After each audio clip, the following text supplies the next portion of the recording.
Hi, and welcome back to Book, Stage and Screen. You're here with Samantha and Gordon, and we have the wonderful Joanne Watt from the Victorian Drama League. Hello there.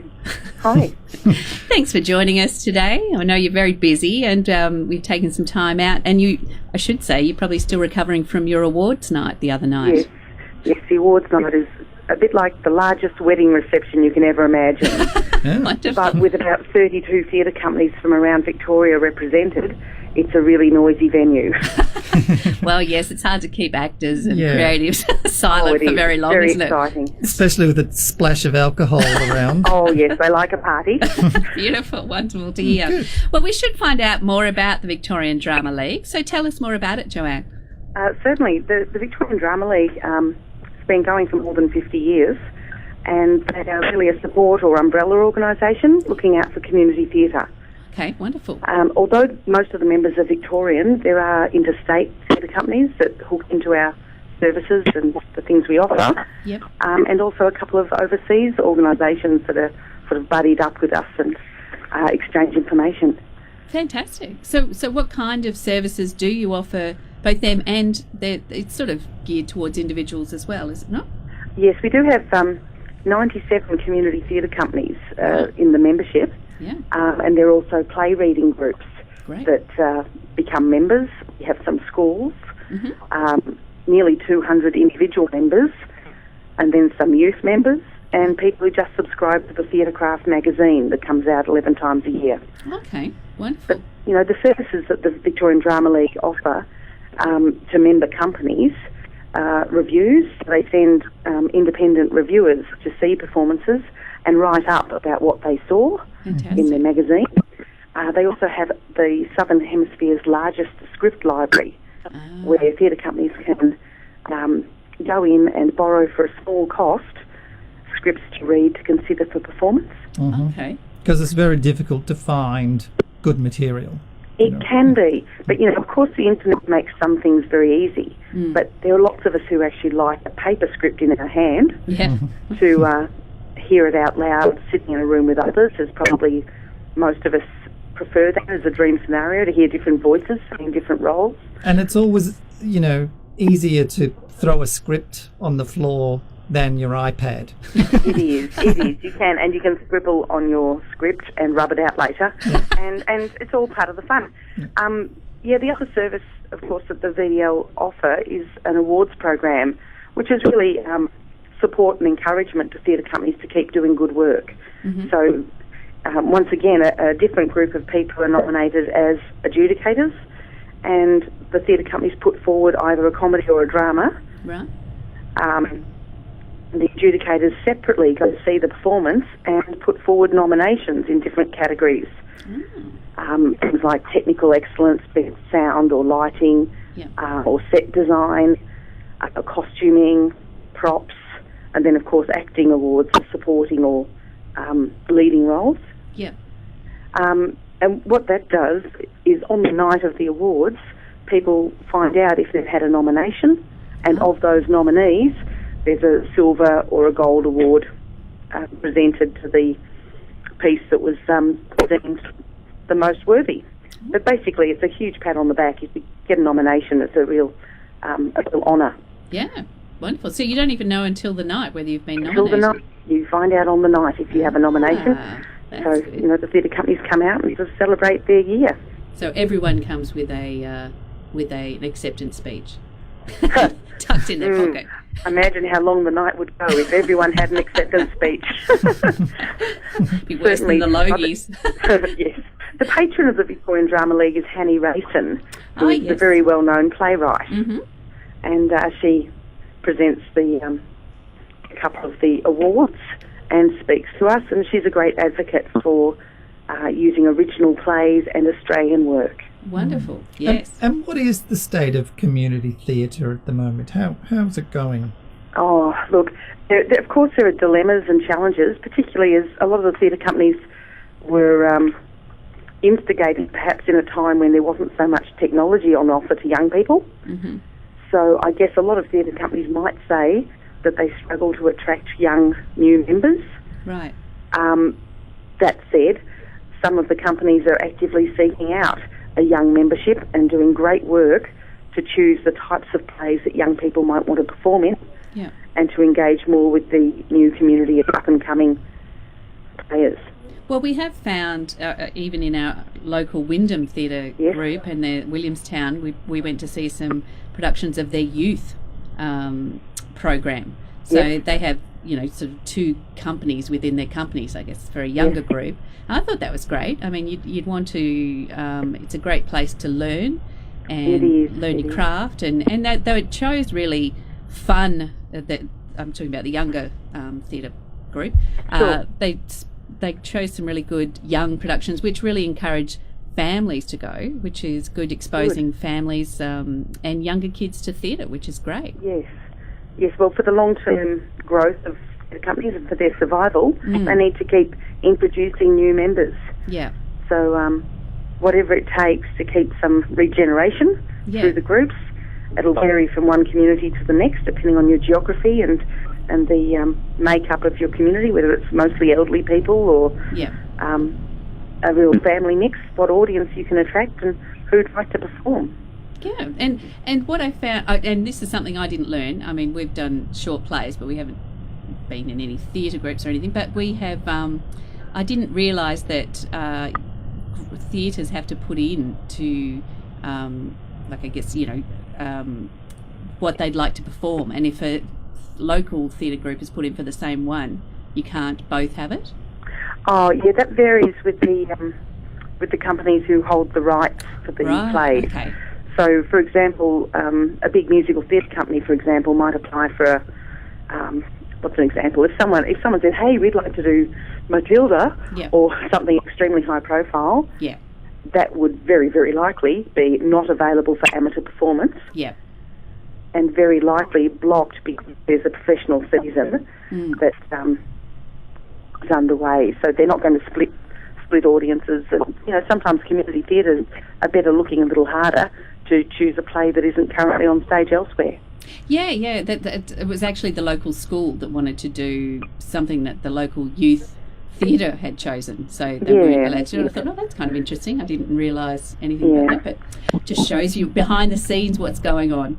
I think there's a bit of a fashion thing that happens where a play falls into fashion, or the profile of a play might be improved by a film being released based on the same book. Yep. And sometimes that means there's a bit of competition for a particularly high-profile script. Okay. And so is there any tips you could give for playwrights, especially up-and-coming ones, I guess, learning the craft? You do have, as you said, a library where they could go and, always reading scripts is always a good way to get good knowledge. But and I noticed on your website that you have a list of one-act play festivals, which is always good to know. One-act play festivals are a fantastic opportunity for up-and-coming playwrights. Yep. A lot of theatre companies put on a program of short works, which is a way for more people to be on stage, and sometimes a training ground for young directors or people who've been actors who want to go into directing. Yep. And with the one-act plays, there'd be a number of community theatre companies that would quite happily receive an original script, have a read, and if they felt it was suitable, give it an airing or a preliminary reading if that needed to be workshopped to help the writer. So I think my advice to playwrights who are working on a script is perhaps communicate with your local theatre company and see if they'll do a reading of something you're working on. Okay. It might not be stage ready, but it's another way for you to hear your work with different voices, which can help you a lot. Yeah, it's a great tip. And what about yourself? Are you more of an actor or playwright? I'm originally coming from a pretty intensive dance background, but my commitment to the Drama League is mainly with youth development, and I've been running a drama camp since 2008 for teenagers. Oh, okay, that's quite interesting. And why is it league? Because I know that the Writers Guild has a guild. Yes, guilds and leagues. They're very old-fashioned terms, aren't they? I think that's just what it was called back when it was. 1952, if I remember correctly, was the year it was started, which is about the time Queen Elizabeth II was crowned. That gives you an era. That I think would have been, there was the Gould Bird League, and a whole lot of leagues were very high profile. These days, it's really what it is actually a network, a network of theatre companies. But the name stays. The youth theatre project we called Theatrecraft Youth Unlimited. Mm-hmm. And basically, in a very intensive format, we have young people from all over the state come together and prepare for performance. Okay. So do they stay there if they're not from... They do. We're actually based this summer at Allenby Camp in Yarragon, West Gippsland. Right. And they'll live in for a week. Okay. So it literally is theatre camp. It is. It's a drama camp, yeah. Oh, cool. Yeah. Wonderful. Yeah. And So lots of singing, dancing. And spectacular. It's a 1 week full-on process. Yep. Put together something from page to stage in a week. Oh, right. And we're doing quite a sophisticated piece this year. Ah, and there's a show at the end of it that the parents, when they pick them up, performances at the end of it. Yeah. fabulous. Yeah, that's a good idea. And how many kids participate in that? We've got 34 coming this January. Is that the most you've had, or is that it's about the same as we had last summer. Right. So obviously it's closed for this year. If someone heard this and thought, "Oh, that sounds good," how would they find out about it? They pretty much need to contact me today. Oh, so it's still open. Oh, okay. Sorry. Well, I could almost take one or two more. There you Almost. go. At a pinch. There you go. But they would need to email summerschool@theatrecraft.org.au if they wanted to know more.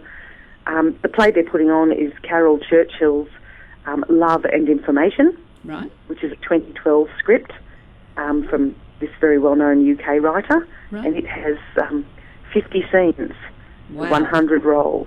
Oh, So it's a really interesting structure, and it's not linear theatre. okay. So it doesn't have a beginning, middle and end. It doesn't have a progression of a handful of characters for the story. It's like snapshots of the modern world.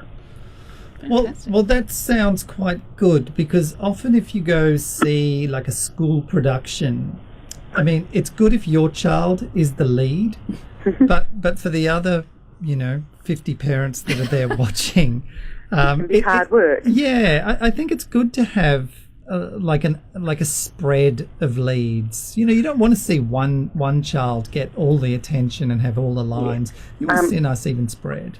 Yeah, one of the things we work for with these drama camps is developing a sense of the importance of working as an ensemble. Yeah. Putting on a performance is actually a team effort. It's almost a team sport, in fact. And any contribution and every contribution to it matters. So to get people working together, it's very much replicating the adult theatre experience where you might meet at auditions, and within a week you're pretending that they're your husband, lover, best friend, and you've only just met them. So to do this in a week, it's really quite a similar experience to people in community theatre settings. But then what about the technical side of things? Have you got, how does that play out? Sure, we have music being written for us by Lachlan Davidson, a very accomplished saxophonist who's composed music on the way for other theatre films. We have a lighting technician who is doing a design based on what we've requested for the use of the Trafalgar Public Hall in West Gippsland. Yeah. Yes, we manage these things in our short, intensive time. But do you get the kids involved in that as well, or are they just doing the drama? They're busy learning their scripts, and we make sure all the magic happens that adds the layers to the cake. Yeah. So it is for the kids that want to be on stage, not so much learning the technical parts of being behind. Some of them show interest in technical, and we do have space to accommodate that. Yeah. But the primary focus is on them working together to get an overview of a theatrical development process. Oh, wonderful! It's a great opportunity for young theatre-minded people out there. Yeah, so it's wonderful. Very complimentary for people studying VCE theatre studies or VCE drama. Right. Very complimentary. Yeah, and is that the age group you find goes? No, we have a mix. Our nominated age is 13 to 21. Right. So pretty much secondary into tertiary sort of age. Yeah. But really, if you've got the courage to get up and perform and you like the idea of it, then it's a really fascinating experience. Wonderful. Okay. Yeah. Now, and also we should just maybe end on Victorian Drama League to join. You would just it is a membership based. It is. It is. There are way to find out about it is through their website, Yep. which is theatrecraft.org.au. Yep. And they basically have either individual or theatre group rates, but it's all there on their website. Yes. The Drama League office is in Flinders Lane in Melbourne, Okay. and that's where they house their script library. Yep. They're for open that Mondays, membership- Wednesdays and Fridays. So And for that membership, you get access to that library and also the magazine Theatre Craft each month. yes, that's right. Yeah. Yes. And also you'll get to find out first about the camps and the awards night, which sounds Absolutely. great. There and were 32 groups represented Yes. in the awards night okay. recently. So, that's a lot. Yes, you have. Yeah, we'll need to settle down over Christmas, have a relax before We you will. you're up.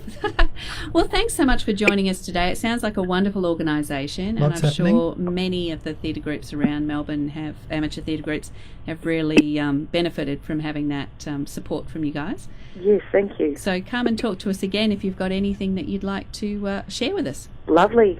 Wonderful. Thank you Thanks, for Joanne. hosting me. Thank you. Thank you. Bye. Bye.